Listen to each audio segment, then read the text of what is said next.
जय हिंद, जय जोहार। स्वागत है हमारे यूट्यूब चैनल में। और आज के इस वीडियो में हम लोग रीड करने वाले हैं एनसीईआरटी सार संग्रह के अर्थव्यवस्था वाले चैप्टर का, जिसमें हम लोग का यह सेकेंड वीडियो है, यानी पार्ट 2 वीडियो है। तो पिछले वीडियो में जहां तक हम लोग ख़त्म किए थे उससे आगे हम लोग इसमें रीड करने वाले हैं।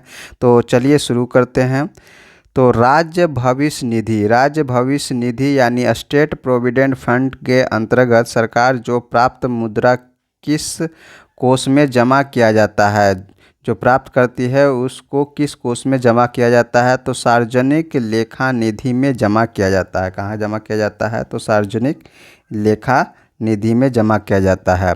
भारत में मुद्रास्फीति मापन की सबसे लोकप्रिय माप क्या है? तो उपभोक्ता मूल्य सूचकांक यानी सीपीआई। सीपीआई से हम लोग मुद्रास्फीति मापते हैं। यदि किसी अर्थव्यवस्था में वस्तुओं एवं सेवाओं की मांग की अपेक्षा आपूर्ति अधिक हो जाए तो इनकी कीमतों में गिरावट आती है, जिसे मुद्रा संकुचन यानी डिफ्लेशन कहा जाता है। ऑपरेशन ट्विस्ट किसके द्वारा प्रारंभ किया जाता है? तो रिजर्व बैंक के द्वारा प्रारंभ किया जाता है। अनुसूचित वाणिज्यिक बैंक किसानों एवं ग्राहकों को जिस दर पर ऋण देते हैं उसे क्या कहा जाता है? आधार दर यानी बेस रेट कहा जाता है। उपभोक्ता मूल्य सूचकांक की गणना किस आधार पर की जाती है? तो वस्तुओं एवं सेवाओं दोनों के कीमतों के आधार पर की जाती है। भारत में कर्मचारियों के महंगाई भत्ते के निर्धारण का आधार क्या है? तो उपभोक्ता कीमत सूचकांक यानी सीपीआई जो है भारत में कर्मचारी के महंगाई भत्ते के निर्धारण के लिए किया जाता है। नेक्स्ट है उपभोक्ता मूल्य सूचकांक। उपभोक्ता मूल्य सूचकांक किसके द्वारा संकलित किया जाता है? तो केंद्रीय सांख्यिकी संगठन यानी सीएसओ द्वारा किया जाता है। किसी समिति की अनुशंसा पर थोक मूल्य सूचकांक यानी होलसेल प्राइस इंडेक्स डब्ल्यूपीआई का आधार वर्ष 2004 से 5 से बदलकर 2011 से 12 किया गया था। तो यह अनुशंसा किया था सौमित्र चौधरी समिति ने। वस्तुओं की थोक कीमत सूचकांक श्रेणी को संशोधित करने हेतु कार्यकारी समूह का अध्यक्ष किसे बनाया गया था? तो अभिजीत सेन को बनाया गया था। अभिजीत सेन को उस कार्यकारी समूह का अध्यक्ष बनाया गया था जिसमें थोक कीमत सूचकांक श्रेणी को संशोधित किया जाता है। विदेशी वाणिज्यिक उधारी यानी एक्सटर्नल कॉमर्शियल बोरोविंग्स ईसीबी को कौन विनियमित करता है? तो भारतीय रिजर्व बैंक विनियमित करता है। भारतीय रिजर्व बैंक द्वारा बैंक दर कम करने का परिणाम क्या होता है? तो बाजार की तरलता बढ़ जाती है। यदि बैंक दर कम किया जाएगा तो बाजार की जो तरलता है, लिक्विडिटी है, वह क्या हो जाएगी? बढ़ जाएगी। भारतीय रिजर्व बैंक ने आधार दर यानी बेस रेट आधारित ऋण प्रणाली को समाप्त कर वर्ष 2016 में सीमांत निधि लागत पर आधारित ऋण दर यानी MCLR को लागू किया था। भारतीय रिजर्व बैंक के पास विभिन्न व्यावसायिक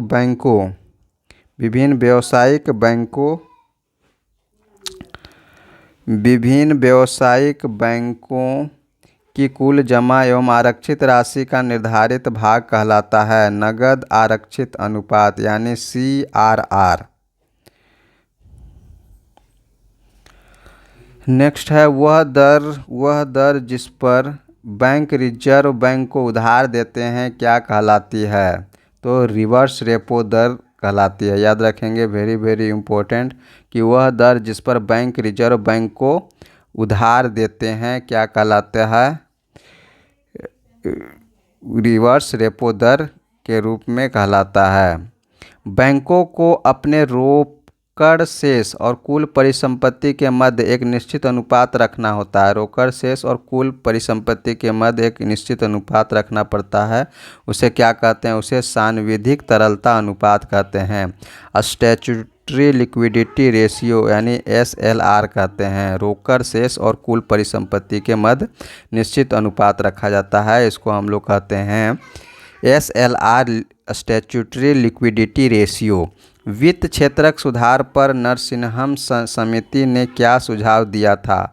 तो वो सुझाव दिया था सांविधिक तरलता अनुपात यानी SLR। SLR को किस समिति ने दिया था? तो नरसिम्हम समिति ने दिया था सुझाव। भारतीय रिजर्व बैंक द्वारा CRR में वृद्धि से क्या प्रभाव पड़ता है? यदि CRR बढ़ता है तो मौद्रिक तरलता में कमी आती है। यदि CRR बढ़ता है तो क्या होता है? मौद्रिक तरलता में कमी आती है। CRR बढ़ेगा तो मौद्रिक तरलता में कमी आएगी। मौद्रिक नीति समिति यानी मॉनेटरी पॉलिसी कमेटी का अध्यक्ष कौन होता है? तो मॉनेटरी पॉलिसी कमेटी का अध्यक्ष रिजर्व बैंक का गवर्नर होता है। रिजर्व बैंक का गवर्नर होता है। Very very important. नेक्स्ट है मौद्रिक नीति समिति यानी MPC के 6 सदस्यों में से 3 सदस्य RBI के प्रतिनिधि होते हैं तथा अन्य 3 सदस्यों की नियुक्ति केंद्र सरकार द्वारा की जाती है। जो MPC होता है यानी मॉनेटरी पॉलिसी होता है उसमें 6 सदस्य होते हैं। कितने सदस्य होते हैं? 6 सदस्य होते हैं, जिसमें 3 सदस्य RBI के होंगे और 3 सदस्य जो है किसके होंगे? तो केंद्र सरकार के प्रतिनिधि होंगे। नेक्स्ट है वे ऋण जिसके ब्याज की दर परिवर्तनशील यानी वेरिएबल होती है उन्हें क्या कहते हैं? उन्हें फ्लोटिंग दर ऋण कहते हैं यानी फ्लोटिंग रेट लोन्स कहते हैं। वे ऋण जिसके ब्याज की दर परिवर्तनशील होता है उसे हम लोग फ्लोटिंग दर ऋण कहते हैं। मुद्रास्फीति एवं मुद्रा संकुचन के प्रभाव।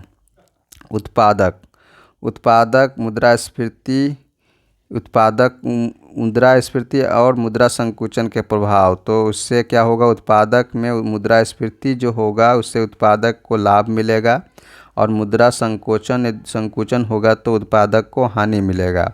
यदि उपभोक्ता यानी कंज्यूमर, यदि मुद्रास्फीति होगा तो उपभोक्ता यानी कंज्यूमर को हानि होगा और मुद्रा संकुचन होगा तो उपभोक्ता को लाभ मिलेगा। यदि ऋणी व्यक्ति है तो यदि मुद्रास्फीति हो रहा है तो उसे लाभ होगा और यदि मुद्रा संकुचन है तो ऋणी व्यक्ति को हानि होगा। ऋणदाता को मुद्रास्फीति में हानि होगा और ऋणदाता को मुद्रा संकुचन में लाभ मिलेगा।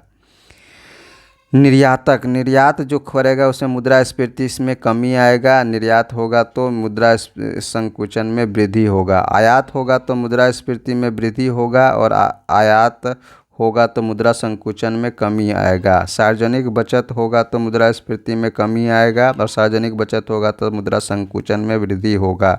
सार्वजनिक व्यय होगा तो मुद्रास्फीति है उसमें वृद्धि होगा और सार्वजनिक व्यय होगा तो मुद्रा संकुचन में कमी आएगा।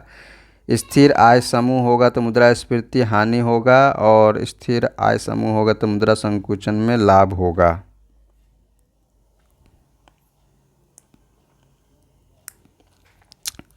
नेक्स्ट है परिवर्तनशील आय समूह है तो क्या होगा? मुद्रास्फीति से लाभ होगा और परिवर्तनशील आय समूह है तो मुद्रा संकुचन से हानि होगा। व्यापारी वर्ग को मुद्रास्फीति से लाभ होता है और व्यापारी वर्ग को मुद्रा संकुचन से हानि होता है। पेंशनभोगी वर्ग को मुद्रास्फीति से हानि होता है और मुद्रा संकुचन से लाभ मिलता है। दूसरा CRR और SLR को सम्मिलित रूप से आरक्षी अनुपात यानी रिजर्व रेशियो अथवा RBI का नीतिगत अनुपात यानी पॉलिसी रेशियो कहा जाता है। CRR और SLR को क्या कहा जाता है? RBI का नीतिगत अनुपात कहा जाता है। नेक्स्ट है भारतीय वित्तीय बाजार यानी इंडियन फाइनेंशियल मार्केट क्या है? तो ऐसी संस्थागत व्यवस्था जिसमें क्रेता एवं विक्रेता नियमित रूप से वित्त का विनिमय यानी एक्सचेंज ऑफ फाइनेंस करते हैं, वित्तीय बाजार यानी फाइनेंशियल मार्केट कहते हैं। वैसा संस्था एक है जिसमें व्यवस्था क्या है? क्रेता और विक्रेता नियमित रूप से एक्सचेंज ऑफ फाइनेंस करते हैं तो क्या कहलाता है? वित्तीय बाजार कहलाता है। इसके अंतर्गत मुद्रा बाजार, पूंजी बाजार, वायदा बाजार तथा विदेशी विनिमय बाजार इत्यादि आते हैं। मुद्रा बाजार से लिए जाने वाले ऋणों की परिपक्वता अवधि कितनी होती है? अल्पकालिक यदि होता है तो 1 वर्ष से कम अवधि की होती है। विश्व में कॉल मनी मार्केट का सबसे बड़ा केंद्र किस बाजार को माना जाता है? विश्व में कॉल मनी मार्केट का सबसे बड़ा केंद्र लंदन मनी मार्केट को माना जाता है। औद्योगिक प्रतिभूतियों यानी इंडस्ट्रियल सिक्योरिटीज़ के अंतर्गत किसे शामिल किया जाता है? तो शेयर और डिबेंचर को शामिल किया जाता है। शेयर और डिबेंचर को इंडस्ट्रियल सिक्योरिटी के अंतर्गत शामिल किया जाता है। सर्वप्रथम किस एक्सचेंज ने विदेशी मुद्रा का वायदा कारोबार शुरू किया था? तो राष्ट्रीय स्टॉक एक्सचेंज ने विदेशी मुद्रा का वायदा कारोबार शुरू किया था वर्ष 2008 में। पूंजी बाजार से प्राप्त ऋण कितनी अवधि के होते हैं? तो पूंजी बाजार से प्राप्त ऋण दीर्घकालिक होते हैं यानी 1 वर्ष से अधिक होते हैं, और मुद्रा बाजार से प्राप्त ऋण अल्पकालिक होते हैं। तो यह याद रखेंगे। वे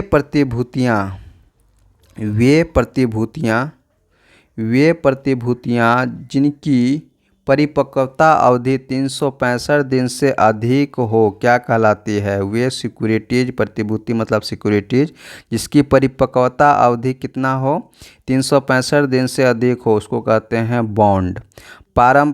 प्रारंभिक सार्वजनिक प्रस्ताव यानी आईपीओ के माध्यम से विश्व में सर्वाधिक पूंजी जुटाने वाली कंपनी कौन सी है? सऊदी अरामको जो है कंपनी है वह विश्व में सर्वाधिक पूंजी जुटाने वाली कंपनी है। बुलिश और बेयरिश अवधारणा किससे संबंधित है? तो शेयर बाजार से संबंधित है। तो बुलिश और बेयरिश अवधारणा किससे संबंधित है? तो शेयर बाजार से संबंधित है। एम्स्टर्डम स्टॉक एक्सचेंज विश्व का प्रथम स्टॉक एक्सचेंज था जिसकी स्थापना वर्ष 1602 में हॉलैंड के वर्तमान में जो है नीदरलैंड है में की गई थी। तो एम्स्टर्डम स्टॉक एक्सचेंज विश्व का प्रथम स्टॉक एक्सचेंज था, ये याद रखेंगे, जिसकी स्थापना 1602 ईस्वी में की गई थी। सुपर बाजार यानी सुपर मार्केट से क्या तात्पर्य है? तो खुदरा विक्रय संगठन को सुपर मार्केट कहते हैं। मानव पूंजी यानी ह्यूमन कैपिटल में बढ़ता हुआ विनियोग क्या अग्रसारित करता है? तो कुशलता में विकास को अग्रसारित करता है।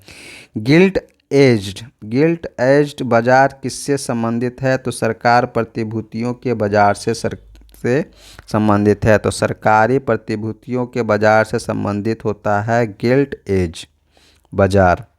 भारत का औद्योगिक वित्त निगम यानी इंडस्ट्रियल फाइनेंस कॉरपोरेशन किस रूप में कार्य करता है? तो विकास बैंक के रूप में कार्य करता है।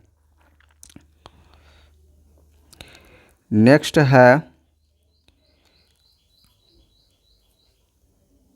है बाजार अर्थव्यवस्था यानी मार्केट इकोनॉमी का प्रबल समर्थन किसने किया था? तो एडम स्मिथ और रिकार्डो जेके गलब्रेथ ने किया था। बाजार एक आर्थिक प्रकृति है, यह किस ओर रुझान उत्पन्न करती है? तो उपभोक्तावाद की ओर रुझान जो है उत्पन्न करती है। कोई बाजार क्रेता बाजार यानी बायर मार्केट कब कहलाता है? तो जब मांग से पूर्ति अधिक होती है तो उसे बायर मार्केट कहते हैं। किसी अर्थव्यवस्था में यदि बाजार की दर को घटाया जाता है तो इसका क्या प्रभाव होगा? तो अर्थव्यवस्था में निवेश व्यय को बढ़ाएगा। कंपनी के डिबेंचर धारक किसे कहा जाता है? लेनदारों को कहा जाता है। कंपनी के डिबेंचर धारक लेनदारों को कहा जाता है। भारत के विनिवेश आयोग यानी डिसइन्वेस्टमेंट कमीशन के प्रथम अध्यक्ष कौन थे? जीवी रामकृष्ण थे।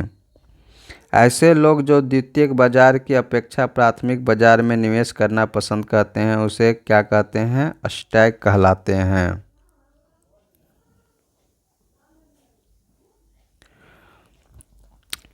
भारतीय अर्थव्यवस्था के संदर्भ में खुला बाजार प्रचलन से क्या आशय है? तो आरबीआई द्वारा सरकारी प्रतिभूतियों के क्रय और विक्रय से है। मुद्रा बाजार का नियमन रेगुलेशन व नियंत्रण किसके द्वारा किया जाता है? तो भारतीय रिजर्व बैंक के द्वारा किया जाता है मुद्रा बाजार का नियमन व नियंत्रण। भारत सरकार द्वारा वर्ष 1993 में रंगराजन समिति की नियुक्ति किस लिए की गई थी? तो पूंजी विनिवेश के लिए की गई थी। S&P 500 किससे संबंधित है? तो बड़ी कंपनी के स्टॉक सूचक से संबंधित है। भारत के राष्ट्रीय शेयर बाजार यानी नेशनल स्टॉक एक्सचेंज का मुख्यालय कहाँ स्थित है? तो मुंबई में स्थित है। भारतीय प्रतिभूति व विनिमय बोर्ड यानी सेबी का मुख्यालय कहाँ पर स्थित है? तो मुंबई में स्थित है। National stock exchange of India के प्रवर्तक भारतीय state bank, SBI, LIC, GIC तथा IDBI हैं। National stock exchange of India के जो प्रवर्तक हैं वो कौन कौन हैं? SBI, LIC, GIC और IDBI है। BSE ग्रीनेक्स यानी BSE ग्रीनेक्स में कितनी कंपनियां सम्मिलित होती हैं? तो 25 कंपनियां सम्मिलित होती हैं। KR वेणुगोपाल समिति का गठन सार्वजनिक वितरण प्रणाली के अंतर्गत केंद्रीय निर्गम मूल्य निर्धारण हेतु किया गया था। नेक्स्ट है शेयर बाजार में चलने वाले बृहद कारोबार को कौन सी संस्था नियंत्रित और विनियमित करती है? तो सेबी करती है। भारतीय जीवन बीमा निगम यानी लाइफ इंश्योरेंस कॉरपोरेशन की स्थापना संसद द्वारा पारित बीमा अधिनियम 1956 के तहत 1 सितंबर 1956 को हुई थी। इसका मुख्यालय मुंबई में है। यानी LIC की स्थापना कब हुई थी? 1 सितंबर 1956 को हुई थी। किस कानून के तहत हुई थी? तो बीमा अधिनियम 1956 के तहत हुई थी। भारत के प्रमुख शेयर बाजारों में सर्वाधिक कारोबार कौन सा बाजार करता है? तो राष्ट्रीय शेयर बाजार यानी NSE करता है। तो भारत का जो भी प्रमुख शेयर बाजार है उसका सर्वाधिक कारोबार कौन करता है? NSE करता है। Very very important. Insider trading का संबंध किससे है? तो शेयर बाजार से है। इनसाइडर ट्रेडिंग का संबंध शेयर बाजार से है। एक्चुअरीज शब्द किससे संबंधित है? तो बीमा से संबंधित है। विश्वसनीय प्रतिभूति यानी रिलायबल सिक्योरिटी से क्या तात्पर्य है? ऐसे शेयर जिन पर लगातार ऊंची दर का लाभ हो उसे हम लोग विश्वसनीय सिक्योरिटीज कहते हैं। दलाल स्ट्रीट कहाँ स्थित है? तो मुंबई में स्थित है। भारत में ट्रेजरी बिल 3 परिपक्वता अवधि के लिए अर्थात 91 दिन, 182 दिन और 364 दिन के लिए जारी की जाती है। ट्रेजरी बिल 3 परिपक्वता अवधि के लिए जारी किया जाता है। 91, 182 और 364। 91, 182 और 364। नेक्स्ट है हमारा अंतर्राष्ट्रीय नकदी की समस्या किससे संबंधित है? अंतर्राष्ट्रीय नकदी की समस्या किससे संबंधित है? तो डॉलर और अन्य दुर्लभ मुद्राओं की अनुपलब्धता से संबंधित है। भारत सरकार द्वारा बीमा नियामक एवं विकास प्राधिकरण insurance regulatory and development authority IRDA की स्थापना कब की गई? तो अप्रैल 2000 में की गई। किसान क्रेडिट कार्ड योजना कब प्रारंभ की गई? Very very important. तो वर्ष 1998 से 1999 में किसान क्रेडिट कार्ड योजना की स्थापना की गई। RN मल्होत्रा समिति किस क्षेत्र से संबंधित हैं? तो बीमा क्षेत्र से संबंधित हैं। RN मल्होत्रा समिति किस क्षेत्र से संबंधित है? तो बीमा क्षेत्र से संबंधित है। साख निर्धारण के संबंध में भारत की सबसे पुरानी क्रेडिट रेटिंग संस्था कौन सी है? तो क्रिसिल है। वर्ष 1987 में इसका स्थापना हुआ था। क्रिसिल एक वैश्विक क्रेडिट रेटिंग एजेंसी है जो अर्थव्यवस्थाओं के साथ कंपनी की साख की स्थिति का मूल्यांकन करता है। भारत में कौन सी संख्या सहयोग निधियों का नियमन करती है? कौन सी संस्था होना चाहिए। तो कौन सी संस्था सहयोग निधियों का नियमन करती है? तो सही उत्तर हो जाएगा सेबी। सेबी अधिनियम यानी सेबी एक्ट किस वर्ष पारित हुआ था? तो वर्ष 1992 में पारित हुआ था। सेबी अधिनियम किस वर्ष पारित हुआ था? तो वर्ष 1992 में पारित हुआ था। अब यहाँ पर कुछ क्रेडिट एजेंसी हैं, स्थापना वर्ष है और मुख्यालय है। तो स्टैंडर्ड एंड पुअर्स S&P की स्थापना 1860 तथा 1941 में पुनर्संगठन हुआ था। स्थापना 1860 में और 1941 में पुनर्संगठन हुआ था। इसका मुख्यालय जो है न्यूयॉर्क यानी अमेरिका में है। मूडीज की स्थापना जो क्रेडिट रेटिंग एजेंसी है, मूडीज की स्थापना 1909 ईस्वी में हुई थी और इसका मुख्यालय न्यूयॉर्क अमेरिका में है।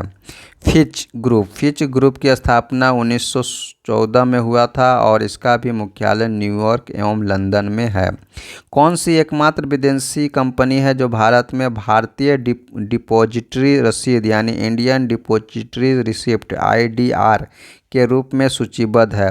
स्टैंडर्ड चार्टर्ड बैंक है जो कि भारत में IDR के रूप में सूचीबद्ध है। बॉम्बे स्टॉक एक्सचेंज का संवेदी सूचकांक क्या कहलाता है? तो संवेदी सूचकांक कहलाता है सेंसेक्स। लंदन मनी मार्केट द्वारा LIBOR यानी लंदन इंटरबैंक ऑफर रेट को कब तक समाप्त करने की घोषणा की गई है? वर्ष 2021 तक। LIBOR को समाप्त कर इसके स्थान पर SONIA यानी Sonia sterling overnight interbank average rate का प्रयोग किया जाएगा। नेक्स्ट है ISO 9001/2000 प्रमाण पत्र प्राप्त करने वाला भारत का पहला एवं विश्व का दूसरा स्टॉक एक्सचेंज कौन सा है? तो बॉम्बे स्टॉक एक्सचेंज है, BSE। सरकार ने बीमा व्यवसाय के नियमन के लिए किसका गठन किया है? तो बीमा नियामक एवं विकास प्राधिकरण यानी IRDA का गठन किया है। IRDA का गठन किस समिति की सिफारिशों के आधार पर किया गया था? तो मल्होत्रा समिति के सिफारिशों पर IRDA का गठन किया गया था। भारतीय पूंजी बाजार घोटालों का पुनरावृत्ति को रोकने के लिए भारत सरकार ने किसे नियामक शक्तियां सौंपी हैं? तो सेबी को सौंपी है। निक्की किसे संबंधित है? तो टोक्यो स्टॉक एक्सचेंज में अंश मूल्य सूचकांक से संबंधित है। विश्व के कुछ प्रमुख संवेदी सूचकांक हैं जो दिया गया है, उसको देख लेते हैं। तो देश है संयुक्त राज्य अमेरिका यानी USA का संवेदी सूचकांक है नासडाक है। ब्राज़ील का संवेदी सूचकांक वोएस्पा है। ऑस्ट्रेलिया का संवेदी सूचकांक ऑल ऑर्डिनरीज है। दक्षिण कोरिया का कॉस्पी है। चीन का संघाई कंपोजिट है और सिंगापुर का स्ट्रेट्स टाइम्स है। फ्रांस का CAC यानी कैक है। जर्मनी का DAX है। इटली का मिबटेल है। जापान का निक्की है। हांगकांग का होंगसेंग है और ब्रिटेन का FTSE है। पूंजी बाजार तथा उद्योग जगत में प्रतिष्ठित एवं बड़ी कंपनियों को ब्लू चिप कंपनी कहा जाता है। नेक्स्ट है कर संरचना यानी टैक्स स्ट्रक्चर। तो नागरिकों को विभिन्न प्रकार की सेवाएं एवं सुविधाएं प्रदान करने के बदले सरकार द्वारा नागरिकों से जो शुल्क लिया जाता है उसे कर यानी टैक्स कहा जाता है। भारत में आयकर सर्वप्रथम कब लगाया गया? तो 24 जुलाई 1860 ईस्वी को सर्वप्रथम भारत में आयकर लगाया गया। भारत में प्रत्येक वर्ष 24 जुलाई को आयकर दिवस के रूप में भी मनाया जाता है। तो याद रखेंगे आयकर दिवस कब मनाया जाता है? 24 जुलाई को। सरकार की आय के 3 सबसे बड़े स्रोत कौन से हैं? तो वस्तु एवं सेवा कर यानी GST जो कि 15%, आयकर 14% तथा निगम कर 13% मिलता है उसको। सरकारी व्यय को नियंत्रित करने वाला मंत्रालय कौन सा है? तो वित्त मंत्रालय है जो कि सरकारी व्यय को नियंत्रित करता है। कृषि आयकर सबसे पहले कहाँ और कब लगाया गया? तो कृषि आयकर सबसे पहले बिहार में वर्ष 1938 में लगाया गया। शराब पर उत्पाद कर यानी एक्साइज ड्यूटी किसके द्वारा लगाया जाता है? तो राज्य सरकार द्वारा लगाया जाता है। संशोधित मूल्य वर्धित कर यानी रिवाइज्ड वैल्यू एडेड टैक्स का संबंध किससे है? तो उत्पाद कर से है। किसी कर के लगाए जाने के पश्चात इसका वास्तविक भुगतान जिस बिंदु पर होता है वह क्या कहलाता है? तो कराघात यानी इम्पैक्ट ऑफ टैक्स कहलाता है। भारत में सबसे पहले मूल्य वर्धित कर यानी वैल्यू एडेड टैक्स लागू करने वाला राज्य कौन सा है? तो हरियाणा है। वर्ष 2005 में हरियाणा ने वैल्यू एडेड टैक्स यानी मूल्य वर्धित कर लागू किया था सबसे पहले। भारत सरकार के बजट में न्यूनतम वैकल्पिक कर यानी MAT का समावेश कब किया गया था? तो वर्ष 1996 से 97 में किया गया था। सरकार ने आर्थिक विकास, निवेश तथा रोजगार सृजन को बढ़ावा देने के उद्देश्य से सितंबर 2019 में कंपनियों के लिए निगम कर की आधार दर 30% से घटाकर 22% कर दिया है। इसके अतिरिक्त इन कंपनियों को न्यूनतम वैकल्पिक कर यानी MAT से भी छूट दे दी गई है।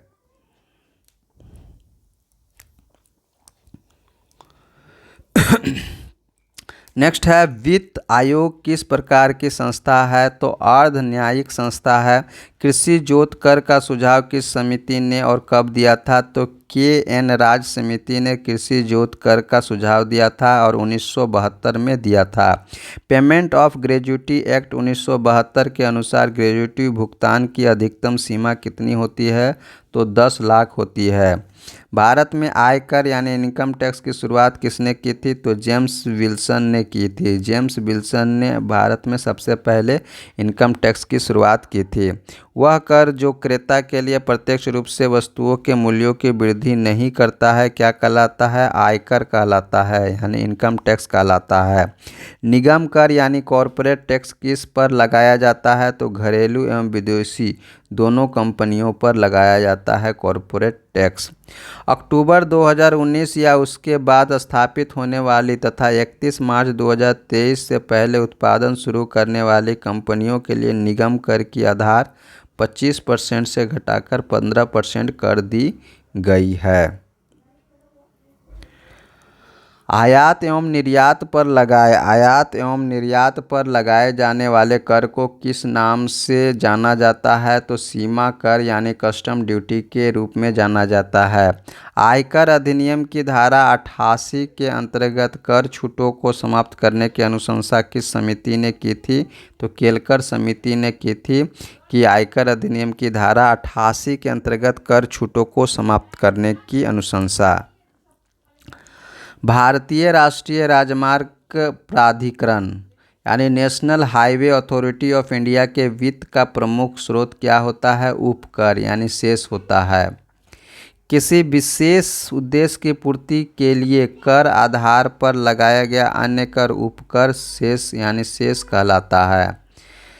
सेवा कर, बिक्री कर, उत्पाद शुल्क तथा सीमा शुल्क किस कर श्रेणी के अंतर्गत आते हैं? अप्रत्यक्ष कर श्रेणी के अंतर्गत आते हैं। 15वें वित्त आयोग का अध्यक्ष किसे नियुक्त किया गया था? तो डॉक्टर NK सिंह को 15वें वित्त आयोग का अध्यक्ष नियुक्त किया गया था। व्यक्तिगत रूप से तथा समाज के लिए हानिकारक वस्तुओं एवं सेवाओं पर लगाया जाने वाला कर क्या कहलाता है? तो शीन कर कहलाता है।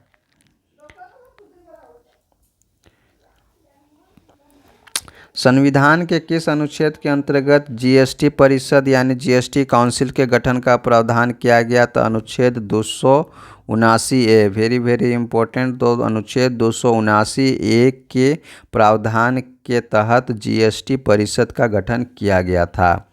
स्टाम्प शुल्क यानी स्टाम्प ड्यूटी का आरोपण केंद्र सरकार करती है तथा संग्रह एवं विनियोजन राज्य सरकार करती है। जब आय में वृद्धि होने के साथ उस पर लगने वाले कर की दर में भी वृद्धि हो तो उसे प्रगतिशील कर प्रणाली कहते हैं।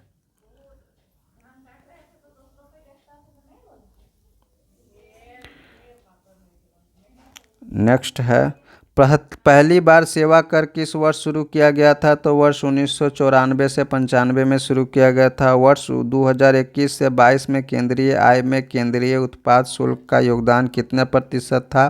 तो 8% था। कर के ऊपर लगाया गया अतिरिक्त कर क्या कहलाता है? अधिभार यानी सरचार्ज कहलाता है। कर के ऊपर लगाया गया अतिरिक्त कर क्या कहलाता है? अधिभार यानी सरचार्ज कहलाता है। 15वें वित्त आयोग के अनुसार वितरण योग्य संसाधनों में राज्यों का हिस्सा कितना प्रतिशत है, तो 41% है। 15वें वित्त आयोग ने केंद्र और राज्यों के बीच कर की हिस्सेदारी को 41% बनाए रखने की सिफारिश की है। यह राशि वर्तमान वितरण पूल के 42% के स्तर के समान ही है।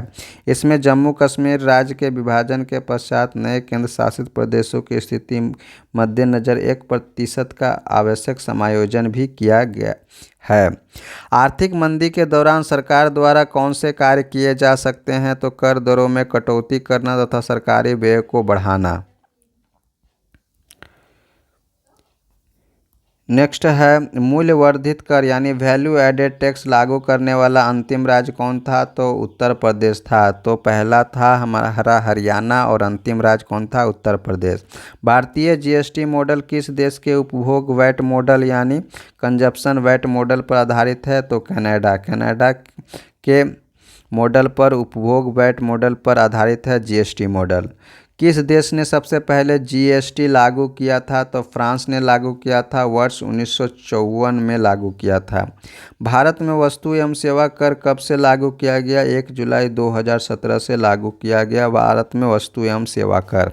जीएसटी परिषद का अध्यक्ष केंद्रीय वित्त मंत्री होता है तथा केंद्रीय राज्य मंत्री एवं राज्य के वित्त मंत्री या प्रतिनिधि जिन्हें नामित राज्य सरकार करे सदस्य के रूप में शामिल होते हैं। काले धन को सफ़ेद करने की प्रक्रिया क्या कहलाती है, मनी लॉन्ड्रिंग कहलाती है, यानी मनी लॉन्ड्रिंग कहलाती है।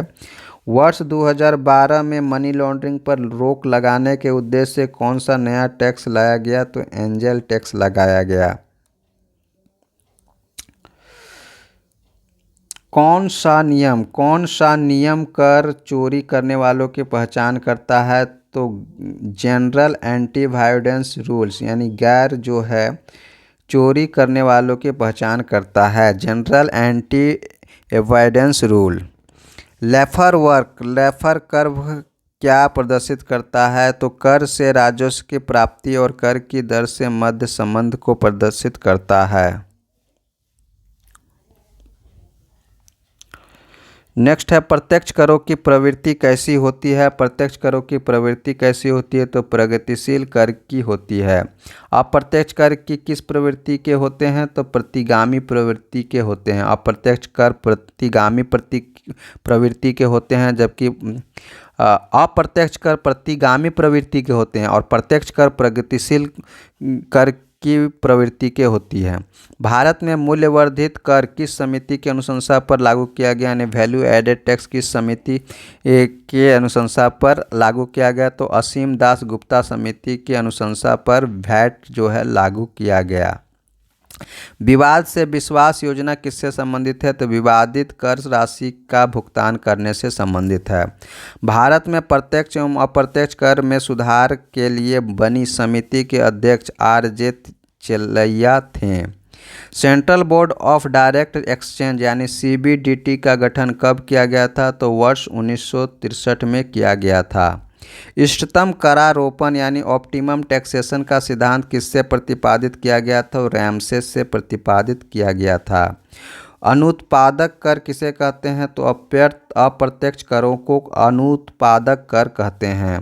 वैट सिद्धांत का प्रतिपादन किसने किया था, तो F1 सीमेंस ने वैट सिद्धांत का प्रतिपादन किया था वर्ष 1918 में।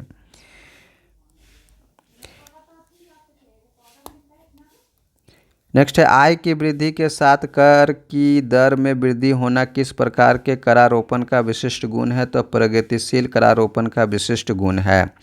समसामयिक कर की श्रेणी में कौन से कर आते हैं, तो उपकर और अधिभार जो है समसामयिक कर की श्रेणी में आते हैं। भारत में संपदा कर एवं संपत्ति व उपहार कर लगाने का सुझाव सर्वप्रथम किसने दिया, प्रोफेसर केल्डार ने दिया था। प्रोफेसर केल्डार ने भारत में संपदा कर और संपत्ति व उपहार कर लगाने का सुझाव दिया था। केलकर समिति किससे संबंधित है, तो प्रत्यक्ष और परोक्ष करारोपण में सुधार से संबंधित है। प्रत्यक्ष एवं परोक्ष करारोपण में सुधार से संबंधित है केलकर समिति। मॉड वेट तथा सैन वेट किससे संबंधित है, तो केंद्रीय उत्पाद शुल्क से संबंधित है। राज्य स्तर पर वैट किस कर के स्थान पर लागू होता है? तो बिक्री कर के स्थान पर लागू होता है राज्य स्तर पर VAT. Banking cash transaction tax और फ्रिंज बेनिफिट टैक्स कब प्रारंभ किया गया था? तो वर्ष 2005 से 2006 से प्रारंभ किया गया था। करदाताओं की पहचान हेतु अस्थायी खाता संख्या यानी पैन के स्थान पर करदाता पहचान संख्या प्रारंभ करने का सुझाव कौन से समिति ने दिया था? तो प्रोफेसर राजा जे चिलैया समिति ने सुझाव दिया था कि अस्थायी खाता संख्या पैन के स्थान पर करदाता पहचान संख्या यानी TIN प्रारंभ करने का सुझाव दिया था। बाजार की सकारात्मक गतिविधियों से उत्पन्न नकारात्मक प्रभाव पर आरोपित कर को पाइगोवियन कर यानी पाइगोवियन टैक्स कहते हैं, याद रखेंगे।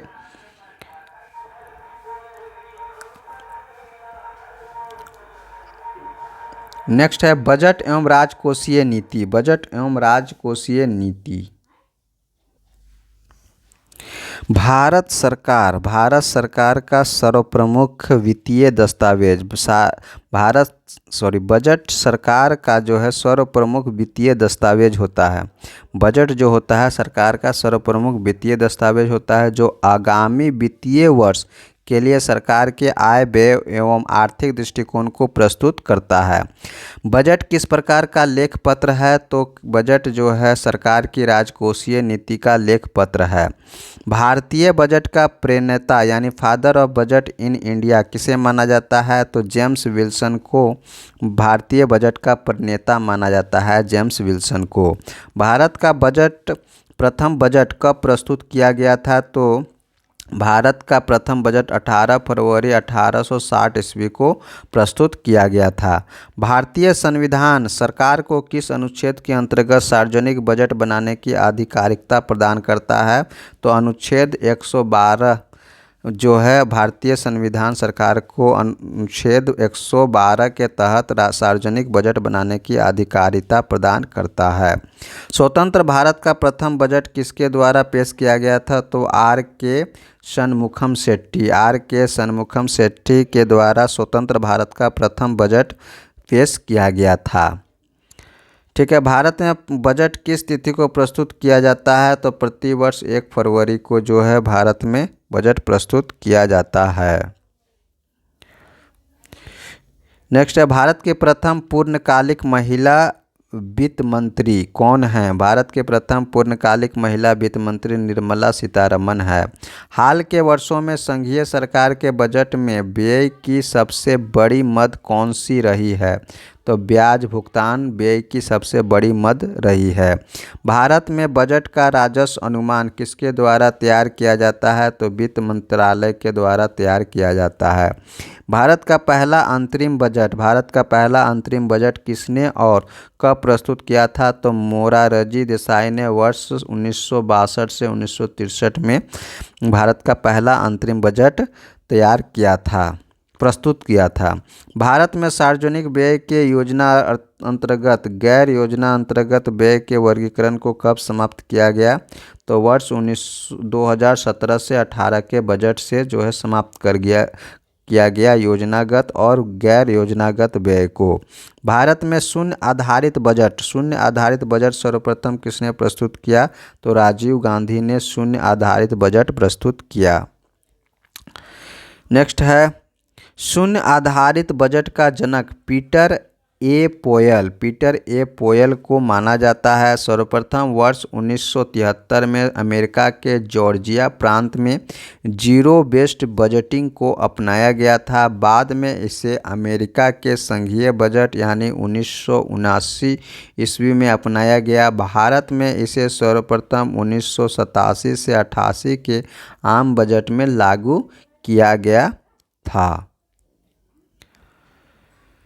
नेक्स्ट है रेल बजट को आम बजट के साथ प्रस्तुत करने की अनुशंसा किस समिति ने की थी? तो विवेक देवराय समिति ने रेल बजट को आम बजट के साथ प्रस्तुत करने की अनुशंसा की थी विवेक देवराय समिति। अब जो है रेल बजट अलग से बजट नहीं आता है, अब आम बजट के साथ ही आता है। भारत में सर्वाधिक बार बजट पेश करने वाले वित्त मंत्री कौन हैं? तो मोरारजी देसाई जो है भारत में सर्वाधिक बजट पेश करने वाले पहले वित्त मंत्री हैं। निष्पादन बजट यानी परफॉर्मेंस बजट की अवधारणा किस देश से ली गई है? तो संयुक्त राज्य अमेरिका से ली गई है। संयुक्त राज्य अमेरिका से निष्पादन बजट यानी परफॉर्मेंस बजट की अवधारणा को ली गई है। भारत में आर्थिक समीक्षा यानी इकोनॉमिक सर्वे को तैयार करने के लिए कौन उत्तरदायी होता है? तो वित्त मंत्री उत्तरदायी होता है। इकोनॉमिक सर्वे जो है कौन तैयार करता है? तो वित्त मंत्री तैयार करता है। सरकार की आय, व्यय, ऋण तथा करारोपण से संबंधित क्रियाएं राजकोषीय नीति यानी फिस्कल पॉलिसी कहलाती है। फिस्कल पॉलिसी क्या कहलाती है? सरकार की आय, सरकार के व्यय, सरकार का ऋण और करारोपण से संबंधित जो भी क्रियाएं हैं वो राजकोषीय नीति यानी फिस्कल पॉलिसी कहलाती है। भारत में राजकोषीय नीति को कौन निर्धारित करता है? तो वित्त मंत्रालय निर्धारित करता है। भारत में राजकोषीय नीति को वित्त मंत्रालय निर्धारित करता है। नेक्स्ट है भारत में राजकोषीय नीति को कौन निर्धारित? वित्त मंत्रालय हो गया। उसके बाद जो है राजकोषीय नीति के चार मुख्य पक्ष होते हैं। राजकोषीय नीति के चार मुख्य पक्ष होते हैं। कौन कौन? संसाधनों का आवंटन, आय का वितरण और आर्थिक स्थिरता एवं आर्थिक विकास। संसाधनों का आवंटन हो गया, आय का वितरण हो गया और आर्थिक स्थिरता और आर्थिक विकास जो है चार मुख्य पक्ष होते हैं राजकोषीय नीति की यानी फिस्कल पॉलिसी का।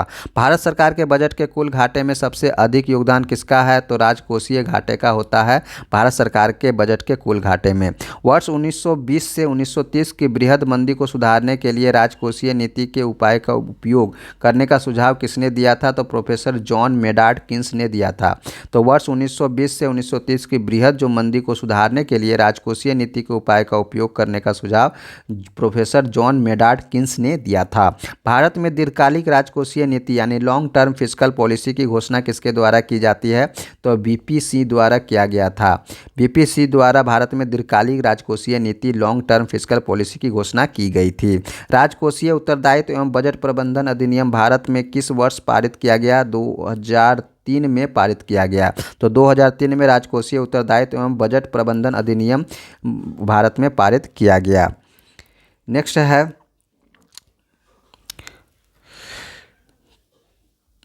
है केंद्र सरकार के बजटों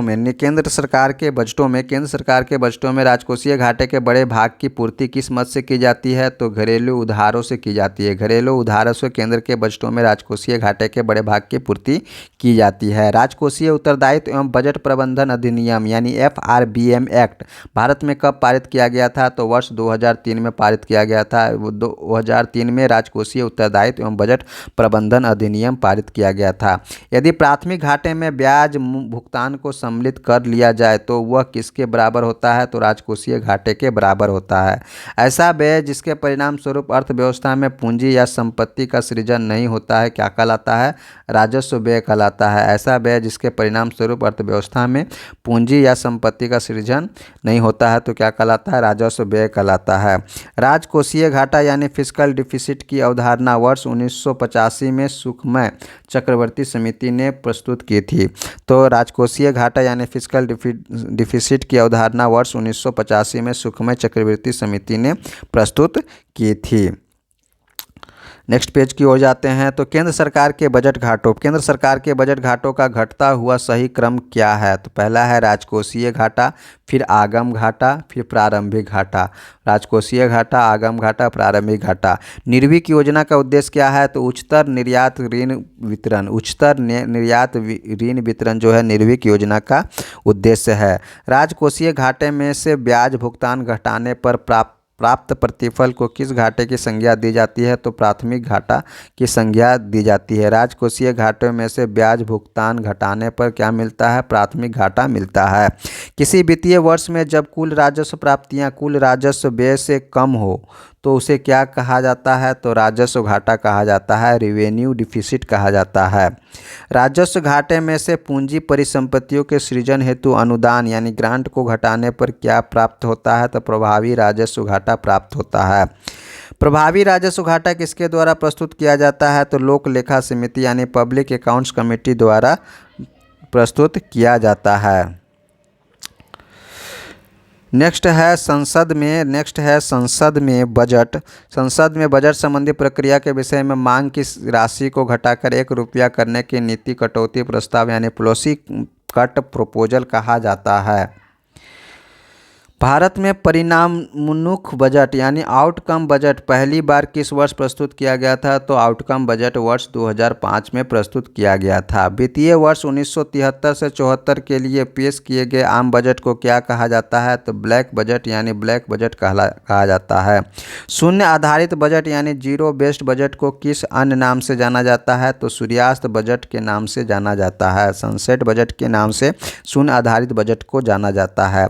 जमा बीमा और क्रेडिट गारंटी निगम यानी DICGC को जमाकर्ता के लिए जमा राशि बीमा का दायरा बढ़ाकर कितना किया गया? 5 लाख रुपए किया गया। वित्त मंत्री किस विधेयक द्वारा नए करों के रोपण वर्तमान कर ढांचे में सुधार या उसी रूप में अनुमोदित करने का प्रस्ताव रखते हैं? तो वित्त विधेयक द्वारा रखते हैं।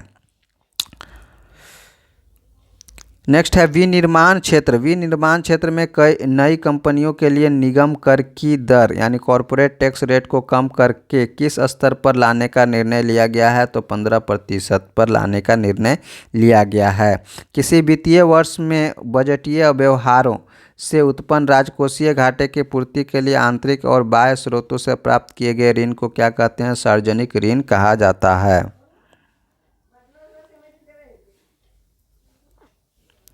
केंद्रीय बजट 2021-22 के अनुसार भारत में कितने टेक्सटाइल पार्क स्थापित करने की घोषणा की है? तो 7 जो है टेक्सटाइल पार्क स्थापित करने की घोषणा की है। बजट 2021-22 के अनुसार बीमा कंपनियों स्वीकार्य प्रत्यक्ष विदेशी निवेश यानी FDI की सीमा कितनी निर्धारित की गई है? तो 74% निर्धारित की गई है।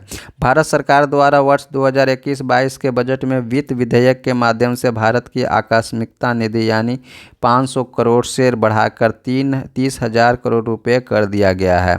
आर्थिक समीक्षा 2021 का मूलभूत विषय क्या था? सेविंग लाइव्स एंड लाइवलीहुड था। बजट 2021-22 में स्वास्थ्य और कल्याण परिव्यय में वर्ष 2020-21 की तुलना में कितने प्रतिशत की वृद्धि की गई? तो 137% की वृद्धि की गई।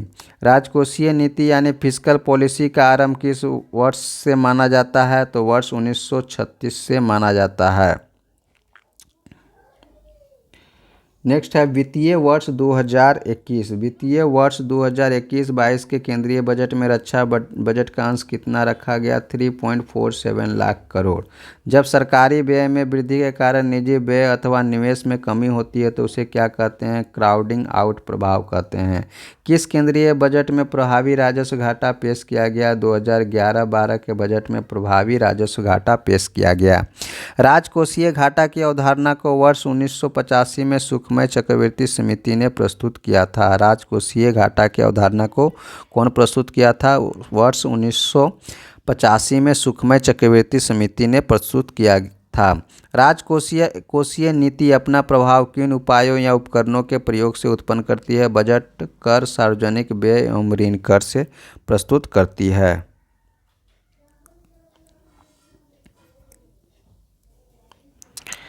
आर्थिक मंदी के दौरान राजकोषीय नीति के अंतर्गत कौन सा उपाय अपनाया जाता है? तो करों में वृद्धि किया जाता है। वर्ष 2021-22 के केंद्रीय बजट में राजकोषीय घाटा किस दर पर स्थिर रखा गया था? तो 6.8% पर रखा गया था। भारत में बजट घाटे को पूरा करने की तदर्थ ट्रेजरी बिल प्रणाली को कब समाप्त कर दिया गया? तो 31 मार्च 1997 को समाप्त कर दिया गया। जॉन मथाई को वर्ष 1950 में भारतीय गणतंत्र का पहला केंद्रीय बजट पेश करने का गौरव प्राप्त था। जॉन मथाई को 1950 में भारतीय गणतंत्र का पहला केंद्रीय बजट पेश करने का गौरव प्राप्त हुआ था।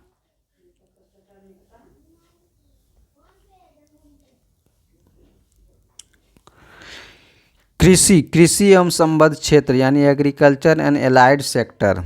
कृषि क्षेत्र भारतीय अर्थव्यवस्था के प्राथमिक क्षेत्र के यानी प्राइमरी सेक्टर के अंतर्गत आता है। कृषि एवं संबद्ध क्षेत्र से तात्पर्य खेती, मत्स्य पालन, पशुपालन एवं बागवानी आदि से है।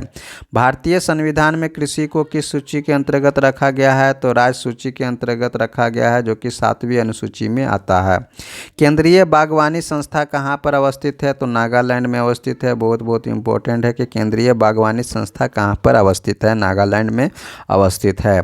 कृषि मूल्य आयोग की स्थापना किसकी अध्यक्षता में की गई थी? तो प्रोफेसर एम.एल. दंतवाला की अध्यक्षता में की गई थी। कृषि मूल्य आयोग का नाम परिवर्तित करके कृषि लागत और मूल्य आयोग यानी CSCP कब किया गया? तो वर्ष 1985 में किया गया। कृषि मूल्य आयोग यानी एग्रीकल्चर प्राइसेस कमीशन की स्थापना किस वर्ष की गई? वर्ष 1965 में की गई। कृषि लागत एवं मूल्य आयोग CSCP का मुख्यालय कहाँ स्थित है? तो नई दिल्ली में स्थित है। भारत में एग्रो इकोलॉजिकल जोन्स की कुल संख्या की कुल संख्या कितनी है? तो 20 है। भारत के सकल घरेलू उत्पाद में कृषि एवं उससे संबंधित क्षेत्र का अंश कितना प्रतिशत है? 17.8% है। 17.8% भारत के सकल घरेलू उत्पाद में कृषि एवं उससे संबंधित क्षेत्र का अंश है। भारत के कृषि साख यानी एग्रीकल्चर क्रेडिट के संस्थागत स्रोत का घटता हुआ क्रम क्या है? पहला वाणिज्यिक बैंक, सरकारी बैंक और क्षेत्रीय ग्रामीण बैंक। कृषि लागत एवं मूल्य आयोग यानी CSCP द्वारा न्यूनतम समर्थन मूल्य यानी MSP की संस्तुति वर्ष में कितनी बार की जाती है? तो 2 बार की जाती है। राष्ट्रीय स्तर पर कृषि विपणन सहकारिताओं यानी एग्रीकल्चर मार्केटिंग कॉरपोरेट्स का शीर्ष संगठन कौन सा है? तो नेफेड है। भारत में कृषि श्रम शक्ति को प्रत्यक्ष रोजगार प्रदान करता है लगभग 80%।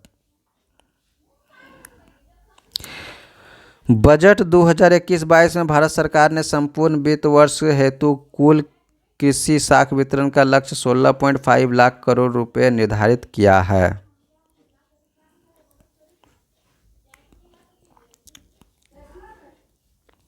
राष्ट्रीय कृषि अनुसंधान प्रबंधन अकादमी यानी national academy of agriculture research management यानी NAARM कहाँ स्थित है? तो हैदराबाद में स्थित है।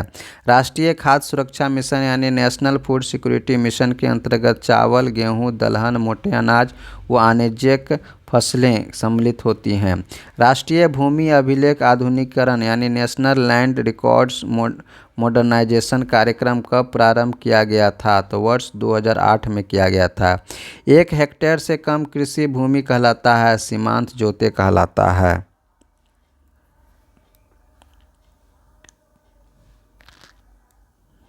गन्ने की उचित एवं लाभप्रद कीमत को कौन अनुमानित करता है? तो आर्थिक मामलों की मंत्रिमंडलीय समिति अनुमानित करता है। भारत में विश्व कृषि संगणन कार्यक्रम के अंतर्गत प्रथम कृषि संगणना यानी फर्स्ट एग्रीकल्चर सेंसस वर्ष 1970 में की गई थी। तत्पश्चात प्रत्येक 5 वर्ष के अंतराल पर 3 चरणों में कृषि संगणना संपन्न कराई जाती रही है। मौसम आधारित फसल बीमा योजना सर्वप्रथम किस राज्य द्वारा लागू किया? तो कर्नाटक में लागू किया गया था। राष्ट्रीय प्रतिदर्श सर्वेक्षण कार्यालय यानी नेशनल सैंपल सर्वे ऑफिस यानी NSSO के वर्ष 2019 के आंकड़े के अनुसार ग्रामीण परिवारों में कृषि में विनियोजित परिवारों का प्रतिशत कितना है? तो 97.8% है। राष्ट्रीय कृषि तकनीक परियोजना का पोषण भारत में किस अंतर्राष्ट्रीय वित्त प्रदायी अभिकरण यानी इंटरनेशनल फंडिंग एजेंसी के द्वारा होता है? तो विश्व बैंक के द्वारा होता है। तो विश्व बैंक के द्वारा क्या होता है? राष्ट्रीय कृषि तकनीक परियोजना का पोषण भारत में किस अंतर्राष्ट्रीय वित्त प्रदायी अभिकरण के द्वारा होता है? तो विश्व बैंक के द्वारा होता है। विश्व बैंक के द्वारा राष्ट्रीय कृषि तकनीकी परियोजना का पोषण होता है। भारत सरकार ने किस लिए कीमत स्थिरीकरण कोष यानी प्राइस स्टेबलाइजेशन फंड की स्थापना का निर्णय लिया है? तो चाय, कॉफ़ी, रबर और तंबाकू की कीमतों को स्थिर रखने हेतु। राष्ट्रीय खाद्य सुरक्षा मिशन यानी नेशनल फूड सिक्योरिटी किस वर्ष प्रारंभ किया गया था? वर्ष 2007 से 2008 में किया गया था। कृषि लागत और कीमत आयोग यानी commission for agriculture cost and prices यानी CSCP वर्तमान में न्यूनतम समर्थन मूल्य यानी MSP के अंतर्गत कुल 23 फसलों के मूल्यों की घोषणा करता है। इसमें 7 अनाज है, 5 दलहन है, 7 तिलहन है और 4 वाणिज्यिक फसलें हैं। UNDP ने प्रोफेसर MS स्वामीनाथन को आर्थिक परिस्थितिकी का पिता यानी फादर ऑफ इकोनॉमिक इकोलॉजी कहा है। UNDP ने किसको? प्रोफेसर MS स्वामीनाथन को क्या कहा है? आर्थिक परिस्थितिकी का पिता यानी फादर ऑफ इकोनॉमिक इकोलॉजी कहा है। फादर ऑफ इकोनॉमिक इकोलॉजी कहा है।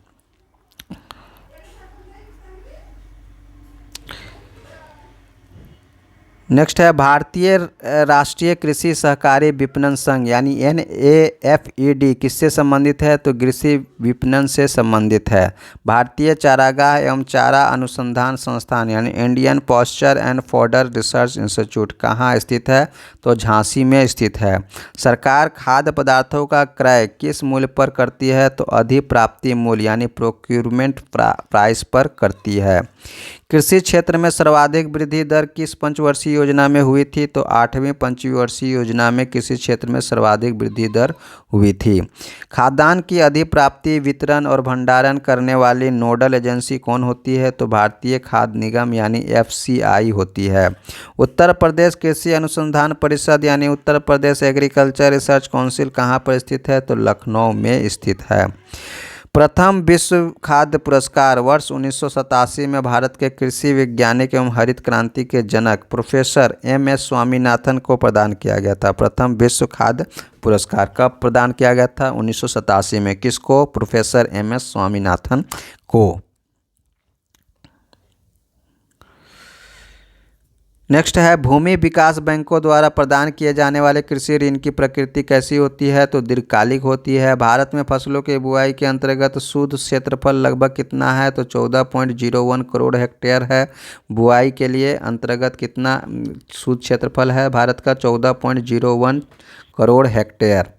भारत की औसत फसल गहनता यानी एवरेज क्रॉप डेंसिटी लगभग कितनी है? तो 139% है। भारत सरकार ने किसानों की आय कब तक दुगनी करने का लक्ष्य रखा है? वर्ष 2022 तक।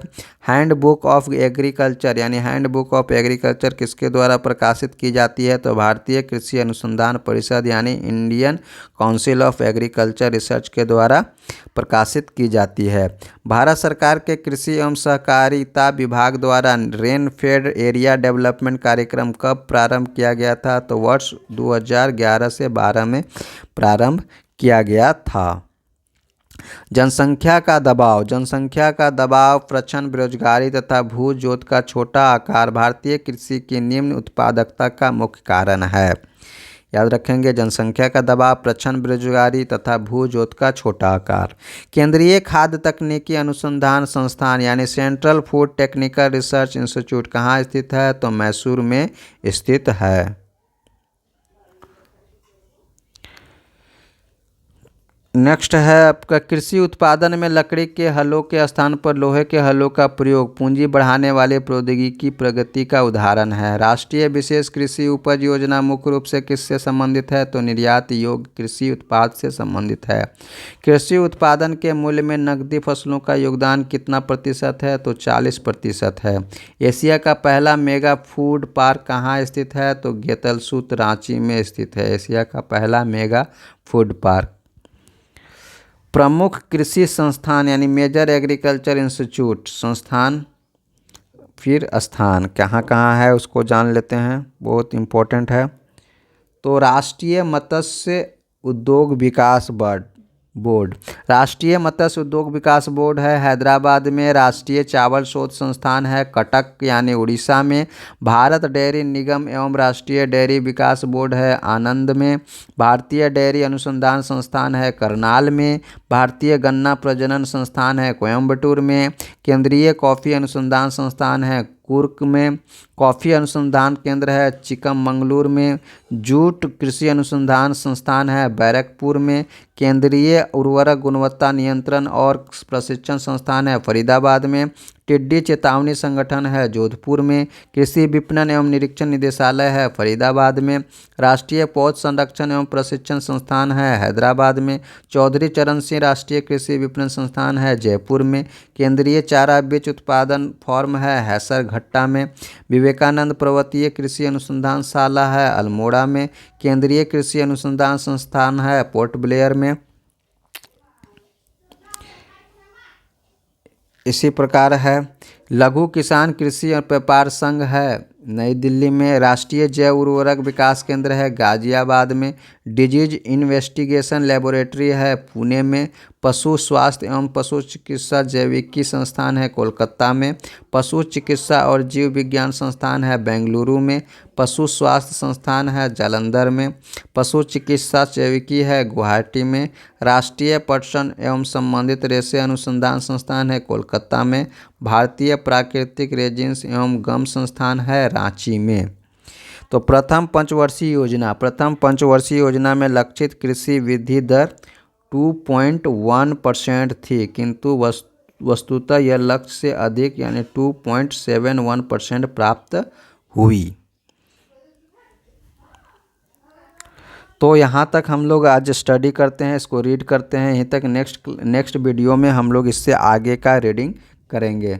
तो मिलते हैं नेक्स्ट वीडियो में, तब तक के लिए जय हिंद, जय जोहार। अपना ख्याल रखें और अपने परिवार का ख्याल रखें, साथ ही अपने लक्ष्य के प्रति समर्पित रहें।